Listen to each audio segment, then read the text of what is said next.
ความหักระหว่างสองเฮาพอถึงข่าวแม่เจ้าให้ไปขอสินสอดของอ้ายบอกพอขาดใจแท้นามีแต่ตัวกับปากหัวใจที่มอบให้กับคำสัญญาคงต้องต่อเวลาหาเงินเพื่อไปขอเจ้าต่อเวลาให้อายจักหน่อยเด้อคนดีหากสองเฮาคงไปได้ดีตามแผนที่วางไว้มีแต่หักแม่เจ้าคงบ่เอาเพื่อนก็อยากให้ลูกสาวสบายจำเป็นต้องหยุดหักไว้พักใจสู้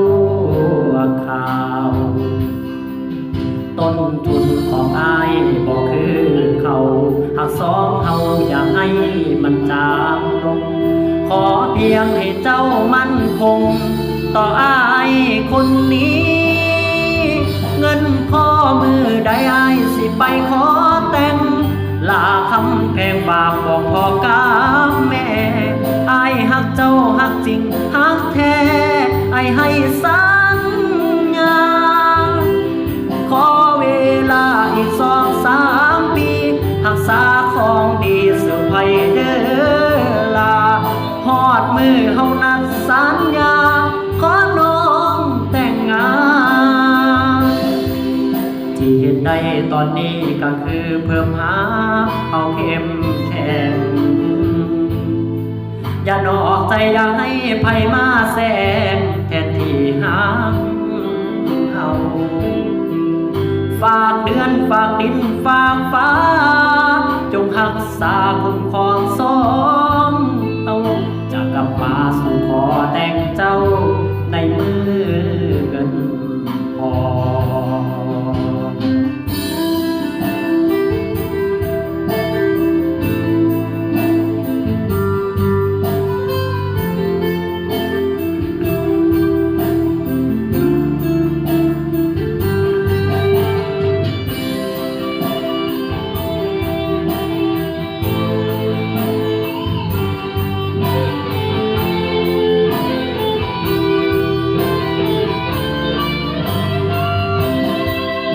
ต้นทุนของอายบอกคือเขา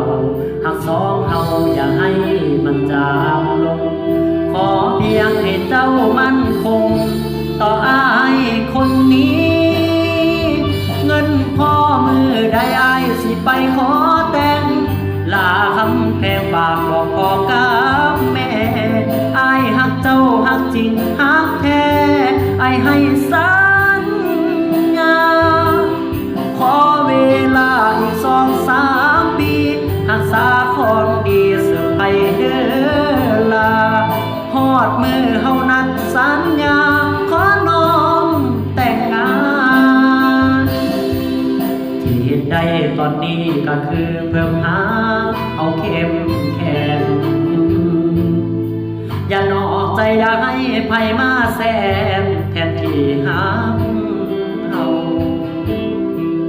ฝากเดือนฝากดินฝากฟ้าจงรักษาคุ้มครองสองเฮาจะกลับมาสู่ขอแต่งเจ้า